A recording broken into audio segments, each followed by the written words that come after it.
بسم اللہ الرحمن الرحیم۔ السلام علیکم، آپ دیکھ رہے ہیں الف نیوز اور میں ہوں آپ کے ساتھ ماجد علی۔ شامل کرتے ہیں پاکستان اور دنیا بھر سے بریکنگ نیوز ہیڈ لائنز۔ روس کا یوکرین پر بڑا حملہ، کیف سمیت مختلف شہروں پر میزائل اور ڈرون حملے، کم از کم 4 افراد جاں بحق۔ روس نے کچھ دیر قبل یوکرین پر اب تک کا سب سے بڑا فضائی حملہ کر دیا، جس میں دارالحکومت کیف سمیت ملک بھر کے مختلف شہروں کو نشانہ بنایا گیا۔ حملوں میں کم از کم 4 افراد جاں بحق اور درجنوں زخمی ہو گئے۔ یہ حملہ ایسے وقت پر ہوا جب 2 روز قبل یوکرین نے روس کے اسٹریٹجک بمبار طیاروں پر ڈرون سے حملہ کیا تھا، جس کے بعد روس نے جوابی کارروائی کی دھمکی دی تھی۔ تازہ روسی حملے میں 407 ڈرون، تقریباً 40 کروز میزائل اور 6 بیلسٹک میزائل داغے گئے۔ یوکرینی فضائیہ کے مطابق ان میں سے 406 فضائی اہداف کو تباہ کر دیا گیا، تاہم یہ دعویٰ آزاد ذرائع سے تصدیق شدہ نہیں ہے۔ کیف میں رات بھر ایئر ڈیفنس سسٹمز کی گونج اور مشین گنوں کی فائرنگ کی آوازیں سنائی دیتی رہیں۔ شہر کے مختلف علاقوں میں دھماکوں کے بعد بڑے پیمانے پر آگ بھڑک اٹھی اور ایک 16 منزلہ رہائشی عمارت میں آگ لگ گئی، جبکہ شہر کے مرکز کے قریب ایک اور مقام پر 5000 مربع فٹ سے زیادہ رقبے پر آگ پھیل گئی۔ کیف کے میئر کے مطابق جاں بحق ہونے والوں میں 3 فائر فائٹرز شامل تھے، جو آگ بجھانے کے لیے موقع پر موجود تھے۔ زخمیوں کی تعداد 22 بتائی جا رہی ہے، جبکہ ریسکیو آپریشن ابھی بھی جاری ہے۔ یوکرینی صدر ولادیمیر زیلنسکی نے حملے کے بعد کہا ہے کہ روس اپنی فطرت نہیں بدلتا۔ یہ ایک اور بڑے پیمانے پر حملہ ہے جو ہماری شہری زندگی کو نشانہ بنا رہا ہے۔ خبر کے اگلے حصے میں بات کرتے ہیں ڈونلڈ ٹرمپ کا نیٹو سے لا تعلقی کا اعلان، یورپ کے لیے خطرے کی گھنٹی۔ عالمی سیاست میں ایک بڑا زلزلہ، کیونکہ امریکہ نے نیٹو کے اتحادی ممالک کو ایک واضح پیغام دے دیا ہے: اپنی حفاظت کے لیے اب امریکہ پر انحصار نہ کرے۔ پینٹاگون کے سربراہ نے اعلان کیا ہے کہ امریکہ اب نیٹو ممالک کے دفاعی اخراجات برداشت نہیں کرے گا۔ ڈونلڈ ٹرمپ کی پالیسی واضح ہو چکی ہے: اگر نیٹو ممالک روس سے جنگ چھیڑتے ہیں تو امریکہ نہ اس جنگ کا حصہ بنے گا اور نہ ہی ہتھیار دے گا اور نہ ہی مالی معاونت کرے گا۔ ڈونلڈ ٹرمپ نے یورپ پر طنز کرتے ہوئے کہا: ہم کسی کے نوکر نہیں ہیں کہ ہر جنگ کا خرچہ اٹھائیں۔ اس اعلان کے بعد یورپ میں بے چینی کی لہر دوڑ گئی۔ نیٹو، جو ہمیشہ امریکہ پر انحصار کرتا آیا ہے، اب اپنی سلامتی کے لیے نئے راستے تلاش کرنے پر مجبور ہو سکتا ہے۔ ڈونلڈ ٹرمپ نے مزید کہا کہ روس ہمارا قدرتی اتحادی ہو سکتا ہے، جبکہ یورپ نے ہمیں ماضی میں اکیلا چھوڑا۔ انہوں نے یوکرین کے صدر ولادیمیر زیلنسکی کو بھی سخت تنقید کا نشانہ بنایا اور کہا کہ یہ شخص دنیا کو ایٹمی جنگ کی طرف دھکیل رہا ہے۔ مڈل ایسٹ کے تناظر میں سعودی عرب اور ایران کی دوستی اور یمن کے خلاف نیٹو ممالک کا انکار یہ ظاہر کرتا ہے کہ امریکہ کی پوزیشن عالمی سطح پر کمزور ہو رہی ہے۔ ایسے میں اگر امریکہ نیٹو سے نکلتا ہے اور روس کے ساتھ کھڑا ہو جاتا ہے تو عالمی منظرنامہ مکمل طور پر تبدیل ہو جائے گا۔ روس، چین، ایران، شمالی کوریا اور دیگر مخالف ممالک اگر ایک صف میں آ گئے تو یورپ کے لیے ایک بڑا خطرہ بن سکتے ہیں۔ خبر کے اگلے حصے میں بات کرتے ہیں امریکہ میں ایلون مسک اور ڈونلڈ ٹرمپ کے درمیان بڑھتی ہوئی سیاسی اور معاشی جنگ۔ امریکہ میں اس وقت ایک بڑی سیاسی اور معاشی جنگ چھڑ گئی، جس کے فریقین کوئی اور نہیں بلکہ امریکی صدر ڈونلڈ ٹرمپ اور دنیا کے امیر ترین افراد میں شامل ایلون مسک ہیں۔ یہ تنازع اتنا سنگین ہو چکا ہے کہ ایلون مسک کو کہنا پڑ رہا ہے کہ اگر میں نہ ہوتا تو آج تم صدر نہ ہوتے۔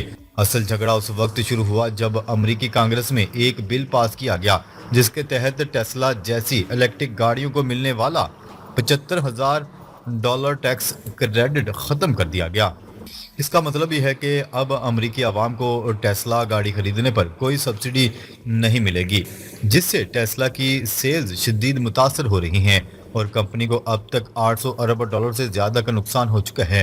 ایلون مسک نے واضح کر دیا ہے کہ انہوں نے ڈونلڈ ٹرمپ کی صدارتی مہم میں بھرپور مالی و تکنیکی مدد کی، حتیٰ کہ ٹویٹر خرید کر ڈونلڈ ٹرمپ کا اکاؤنٹ بھی بحال کیا جب وہ تمام پلیٹ فارمز سے بین تھے۔ اس سب کے باوجود آج ڈونلڈ ٹرمپ انہی کے خلاف پالیسیز لا رہے ہیں۔ چین، بھارت، یورپ، ہر جگہ ٹیسلا کے لیے مشکلات کھڑی کی جا رہی ہیں اور الیکٹرک گاڑیوں کی انڈسٹری کو ناقابل تلافی نقصان پہنچ رہا ہے۔ ایلون مسک کا موقف ہے کہ ڈونلڈ ٹرمپ نے ان سے دھوکہ کیا اور آج اگر وہ ڈونلڈ ٹرمپ کے لیے نہ کھڑے ہوتے تو وہ الیکشن جیت ہی نہ پاتے۔ یہ لڑائی صرف دو افراد کی نہیں بلکہ عالمی معیشت اور ٹیکنالوجی کے مستقبل پر گہرے اثرات ڈالنے والی ہے۔ خبر کے اگلے حصے میں بات کرتے ہیں امریکہ کا یوکرین کو ایئر ڈیفنس سسٹم دینے سے انکار۔ روس کی جانب سے بدلہ لینے کے اعلان کے باوجود امریکہ نے یوکرین کی فورسز کے لیے ایئر ڈیفنس سسٹم فراہم کرنے سے انکار کر دیا۔ بلوم برگ کی رپورٹ کے مطابق امریکی صدر ڈونلڈ ٹرمپ نے برطانیہ و فرانس کی درخواستیں مسترد کر دیں۔ یورپی اتحادیوں کو امریکی عدم تعاون پر تحفظات ہیں۔ امریکی ایئر پاور کے استعمال کی اجازت نہ مل سکی۔ یورپی افواج کی مشرقی نیٹو سرحد پر تعینات اور بلیک سی میں گشت کا نیا پلان جاری کر دیا گیا۔ ڈونلڈ ٹرمپ نے اتحادی افواج پر روسی حملے کی صورت میں مداخلت کی یقین دہانی نہیں کروائی۔ پینٹاگون نے یوکرین کے لیے تیار کچھ ایئر ڈیفنس سسٹم مشرق وسطیٰ میں تعینات کر دیے ہیں۔ یورپی رہنماؤں کا کہنا ہے کہ روسی حملے روکنے کے لیے امریکی سیکیورٹی ضمانتیں ضروری ہیں، تاہم برطانیہ اور فرانس نے یوکرین میں افواج کی تعیناتی کا منصوبہ مؤخر کر دیا۔ خبر کے اگلے حصے میں بات کرتے ہیں یوکرین کی مدد کے لیے اتحاد میں مزید 5 ممالک شامل ہو گئے۔